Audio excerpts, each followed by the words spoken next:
अगर तो आपको एक्सचेंज ट्रेडेड फंड्स में डाउट है, कहीं पे आपने ईटीएफ का नाम सुना है, बॉन्ड ईटीएफ, गवर्नमेंट ईटीएफ, लेकिन आप समझ नहीं पाए कि एग्जैक्टली ईटीएफ होता क्या है, तो आज ये वीडियो अंत तक देखने में आपको व्हाट इज ईटीएफ, क्या होता है ईटीएफ, ईटीएफ कैसे काम करता है, ये स्टॉक्स, ये शेयर से कैसे अलग होता है, ईटीएफ और म्यूचुअल फंड में क्या डिफरेंस है, ईटीएफ के क्या एडवांटेजेस हैं, क्या डिसएडवांटेजेस हैं और इसके कितने प्रकार होते हैं, कितने टाइप्स ऑफ ईटीएफ होते हैं, जैसे कि इक्विटी ईटीएफ, बॉन्ड ईटीएफ, ये सभी चीजें हम विस्तार में डिटेल में समझने वाले हैं।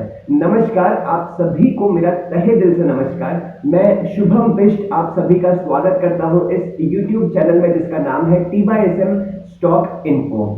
एक्सचेंज ट्रेडेड फंड्स के बारे में हम आज इस 8th सेशन में, बेसिक्स ऑफ स्टॉक मार्केट के 8th सेशन में डिस्कस करने वाले हैं। अगर इससे पहले के आपने वीडियो मिस कर दिए हैं तो ऊपर आई कार्ड पे, नहीं तो नीचे डिस्क्रिप्शन में आपको प्लेलिस्ट की लिंक मिल जाएगी। आप सभी वीडियोस विस्तार में देख सकते हैं। स्टॉक मार्केट क्या होता है, इनिशियल पब्लिक ऑफरिंग क्या होता है, कितने प्रकार के स्टॉक मार्केट होते हैं, स्टॉक एक्सचेंजेस की क्या क्या फंक्शंस होते हैं, ये सभी चीजें विस्तार में हमने डिटेल में इस चैनल पे अपलोड कर दिया है। और म्यूचुअल फंड्स के बारे में भी वीडियो ऑलमोस्ट आने ही वाला है, आज या कल में वो वीडियो भी लाइव हो जाएगा, तो आप म्यूचुअल फंड, इंडेक्स फंड के बारे में भी शुरू से अंत तक डिटेल में समझ पाएंगे।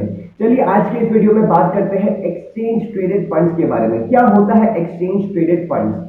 अगर आपने अभी तक म्यूचुअल फंड के बारे में कहीं सुना है या फिर आपने कहीं पढ़ा है तो मैं एक बार आपको ब्रीफ कर देता हूं जिससे सभी लोगों को क्लियर हो जाए। म्यूचुअल फंड यानी कि एक ऐसा इन्वेस्टमेंट पोर्टफोलियो जिसमें कोई प्रोफेशनल पोर्टफोलियो मैनेजर आपके फंड को, बहुत सारे लोगों से जो फंड इकट्ठा किया है, उस फंड को किसी सिक्योरिटी की तरफ डाइवर्ट करता है। अब वो सिक्योरिटीज स्टॉक्स भी हो सकते हैं, वो कमोडिटीज भी हो सकती है, वो गवर्नमेंट के बॉन्ड्स भी हो सकते हैं, अलग अलग प्रकार के जो बॉन्ड्स होते हैं, corporate bonds, government bonds, state bonds, वो भी हो सकता है। तो किसी भी सेक्टर की तरफ आपके फंड को डाइवर्ट कर देना, जो कि प्रोफेशनल पोर्टफोलियो मैनेजर्स करते हैं, उसे कहते हैं म्यूचुअल फंड। और mutual fund just like shares, mutual fund का एक एसेट वैल्यू होता है जिसको नेट एसेट वैल्यू कहते हैं, NAV, उसका कोई शेयर प्राइस नहीं होता। म्यूचुअल फंड के अंदर अलग अलग शेयर्स भी हो सकते हैं, गोल्ड कमोडिटीज भी हो सकती है, नेचुरल गैस कमोडिटी भी हो सकती है, डिफरेंट डिफरेंट सिक्योरिटीज कंबाइन करके एक म्यूचुअल फंड क्रिएट करते हैं। तो म्यूचुअल फंड का अब अलग अलग टाइप होता है, जैसे कि अगर किसी पोर्टफोलियो मैनेजर्स ने स्टॉक्स में और कमोडिटीज में इन्वेस्ट कर दिया तो वो एक तरीके का म्यूचुअल फंड बन गया। अब मानिए किसी म्यूचुअल फंड का इन्वेस्टमेंट कमोडिटीज और स्मॉल कैप कंपनीज की तरफ हो गया तो वो एक अलग म्यूचुअल फंड बन गया। ऐसे जहां जहां जिस जिस सेक्टर में एसेट एलोकेशन हुआ है उसका एक अलग म्यूचुअल फंड बन जाता है। अब इसी में म्यूचुअल फंड की बहुत सारे प्रकार होते हैं जो कि हमने पिछले वीडियो में डिस्कस किए। अब म्यूचुअल फंड में एक प्रकार होता है एक्सचेंज ट्रेडेड फंड्स।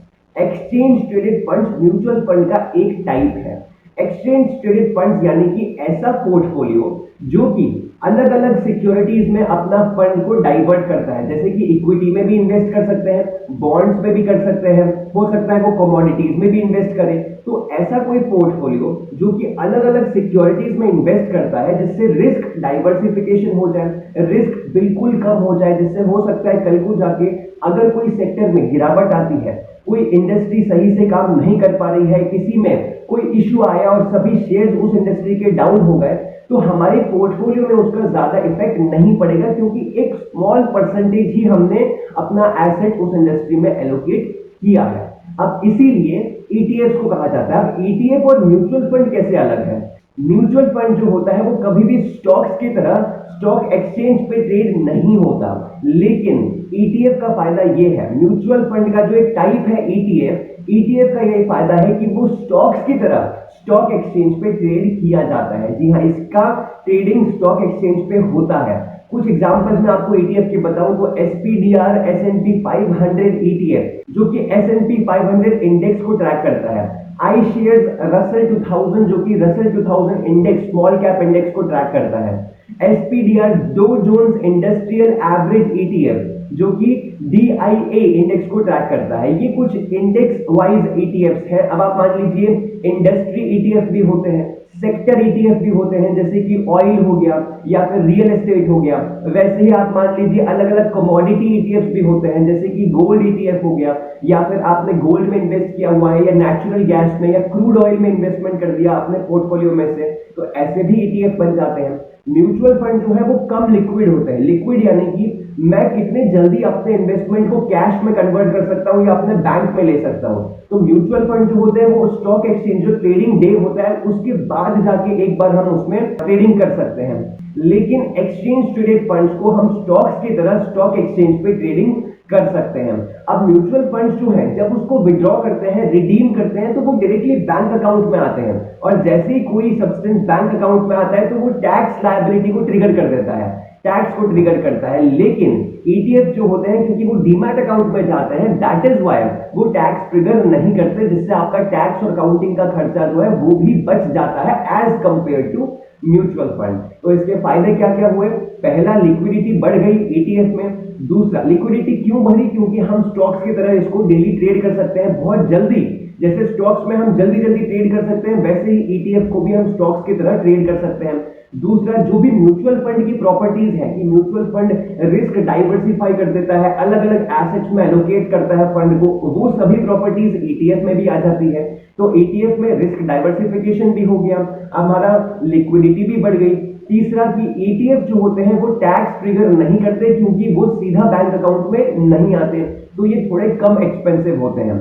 हालांकि अगर इसकी डिसएडवांटेजेस की बात की जाए तो ETF में ऐसा भी होता है कि कुछ कुछ ETF सेक्टर ओरिएंटेड होते हैं, तो कोई एक सेक्टर में गिरावट आई तो उस ETF में फर्क पड़ सकता है। ETF जो होता है उसमें आपका मैनेजमेंट कॉस्ट ज्यादा लग सकता है, क्योंकि कुछ कुछ ETF एक्टिवली मैनेज्ड ETF होते हैं, उसे हमें एक्टिवली मैनेज करना पड़ता है, या पोर्टफोलियो मैनेजर्स उसको डे ट्रेडिंग के दौरान कभी खरीदते भी हैं कभी बेचते भी हैं। तो उस केसेस में एक्टिवली मैनेजमेंट का खर्चा लगता है, जैसे कि एडवाइजर की फीस लगती है, जो एनालिस्ट है उसकी फीस लगती है।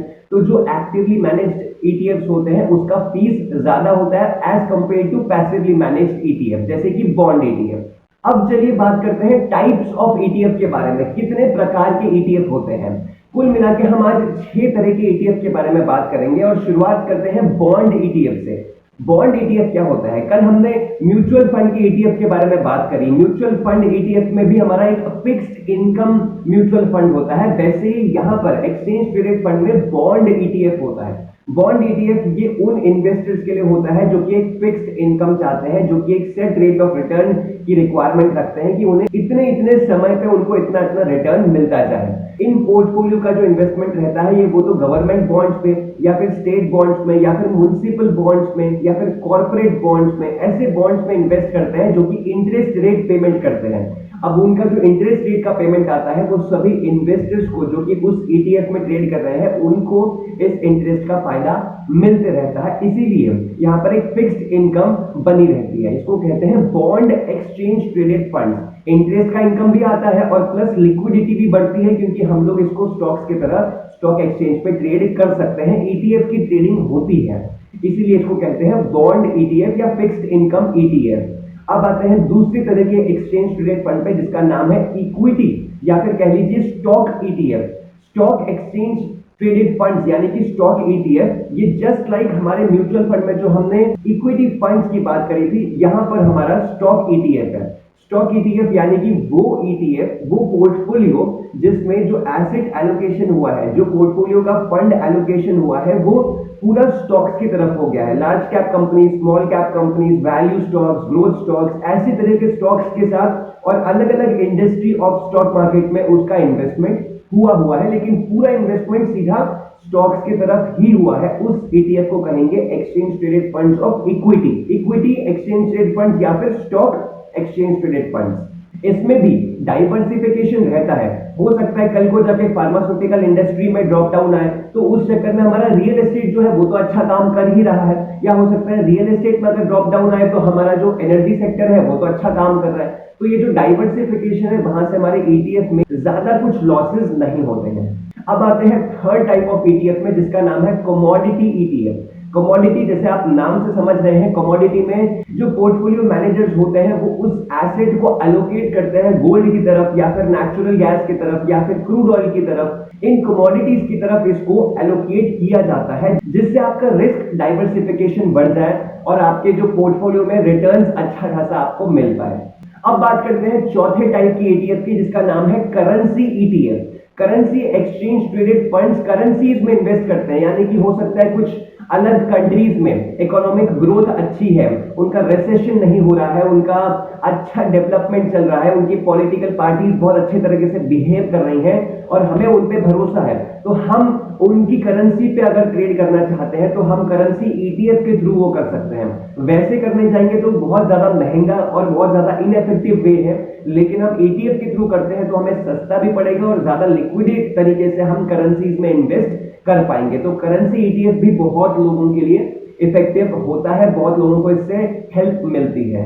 पांचवा टाइप है इंडस्ट्री ईटीएफ या फिर सेक्टर ईटीएफ कह लीजिए। इंडस्ट्री या फिर सेक्टर ईटीएफ वो ईटीएफ होते हैं जो कि पर्टिकुलरली उसी सेक्टर में इन्वेस्ट करते हैं। ये थोड़े ज्यादा रिस्कियर होते हैं, जैसे हमने म्यूचुअल फंड में भी बात करी थी। ऐसे कोई पोर्टफोलियो जो कि कंप्लीटली पूरा एलोकेशन अगर एनर्जी सेक्टर में कर देगी या फिर पूरा का पूरा एलोकेशन हमारा फार्मास्यूटिकल में कर देगी, तो फार्मास्यूटिकल की अलग अलग कंपनीज में इन्वेस्ट करना एक थोड़ा रिस्कियर फैक्टर इसलिए होता है क्योंकि जब उस सेक्टर में ड्रॉप डाउन आएगा तो सभी कंपनीज का रेट गिरता है। और ऐसा 100% श्योर नहीं है, लेकिन 90% केसेस में सभी कंपनीज के रेट्स जो है वो कनेक्टेड रहते हैं और उस सेक्टर में अगर कोई इश्यू आता है या कोई लो डाउन आता है या डाउन ट्रेंड आता है तो उस केस में सभी कंपनीज में इफेक्ट देखने को मिलता है। तो उस केस में उस ईटीएफ में भी अच्छा खासा इफेक्ट आ सकता है। इसीलिए ये बेहतर चीज है कि अगर आप ईटीएफ चुन रहे हैं तो ईटीएफ का काम है रिस्क डाइवर्सिफाई करना। तो आपका थोड़ा इन्वेस्टमेंट रियल एस्टेट में, थोड़ा इन्वेस्टमेंट एनर्जी सेक्टर में, थोड़ा इन्वेस्टमेंट आपका फार्मास्यूटिकल्स में, ऐसे रिस्क ज्यादा अच्छे से डाइवर्सिफाई हो पाता है। तो इंडस्ट्री और सेक्टर ईटीएफ जिसको कहेंगे, सेक्टर ईटीएफ पूरा एक ही सेक्टर की तरफ डाइवर्जन करते हैं, एक सेक्टर की अलग अलग कंपनीज की तरफ उसका डाइवर्जन रहता है। अब आते हैं लास्ट टाइप ऑफ ईटीएफ जिसको इनवर्स ईटीएफ भी कहा जाता है। कुछ लोग ऐसे होते हैं जो कि मार्केट का जो डाउन ट्रेंड है कि मार्केट गिरने वाला है उसको पहले से ही प्रिडिक्ट कर लेते हैं और पहले ही स्टॉक्स को बेच देते हैं, फिर जब मार्केट गिरता है तब स्टॉक्स को परचेज करते हैं, तो जो उसका डिफरेंस आता है वो उनका प्रॉफिट कहलाता है। तो ये इनवर्स ईटीएफ के थ्रू भी हो सकता है। इनवर्स ईटीएफ वैसे स्टॉक्स में इन्वेस्ट करते हैं जो कि पहले ही बेच देते हैं और जब मार्केट फेल होता है, जब गिरता है और तब वो परचेज करते हैं, तो जो बीच का मार्जिन आता है वो उनका प्रॉफिट इजीली बन जाता है। लेकिन ये ज्यादा रिस्कियर है क्योंकि आप एक फ्यूचर इवेंट को प्रिडिक्ट कर रहे हैं और ये हर केस में पॉसिबल नहीं कि जो आप फ्यूचर प्रिडिक्ट कर रहे हैं वो वैसा हो जाए। तो इनवर्स ईटीएफ यानी कि मार्केट फॉल से, मार्केट ड्रॉप डाउन से आपका प्रॉफिट बनता है, तो ये होता है इनवर्स ईटीएफ। तो आज के इस वीडियो में हमने 6 प्रकार के ईटीएफ के बारे में बात करी। ईटीएफ क्या होता है, bond ETF, stocks ETF, currency ETF, commodity ETF, industry ETF, sector ETF and inverse ETF. ये सभी ईटीएफ आशा करता हूं आपको अच्छी तरह से समझ में आ गए होंगे। अब आपको एक्सचेंज ट्रेडेड फंड्स में कभी भी कोई डाउट नहीं होगा एंड कभी भी आप ईटीएफ के बारे में पढ़ेंगे या कहीं सुनेंगे तो इजीली आपको ये वीडियो रिमाइंड हो जाएगा। अगर आपको कोई डाउट है, कुछ आप पूछना चाहते हैं तो जरूर आप नीचे दिए गए कमेंट सेक्शन में कमेंट करके जरूर पूछिए, या हमारे आप यूट्यूब के जो चैनल पेज पे ऊपर टॉप राइट साइड में आप हमारे सभी सोशल मीडिया लिंक्स को देख सकते हैं। कहीं पे भी आकर आप हमें सवाल पूछ सकते हैं, हम जरूर आप तक पहुंचने की पूरी कोशिश करेंगे और आपके सवाल का जरूर आंसर देंगे। चलिए, आशा करता हूं अगर आपको वीडियो अच्छा लगा हो तो आप फ्रेंड्स के साथ जरूर शेयर करेंगे, अपनी फैमिली के साथ, अपने सभी यार मित्रों के साथ जरूर शेयर करेंगे। सभी लोगों को एक अच्छी नॉलेज सीखने का मौका दीजिए, सभी लोग इन सभी स्टॉक मार्केट की तरफ अच्छा इन्वेस्टमेंट कर पाए और कभी अपना पैसा ना गवाएं। इसीलिए value investing and fundamental analysis भी हम अपलोड करते रहते हैं, अलग अलग नॉलेजेबल वीडियोस हम अपलोड करते हैं जिससे हर एक व्यक्ति अच्छा प्रॉफिट कमा पाए, अपनी मेहनत का सही तरीके से प्रॉफिट कमा पाए। चलिए, ख्याल रखिए अपना, अपने चाहने वालों का और सभी लोगों का। नमस्कार।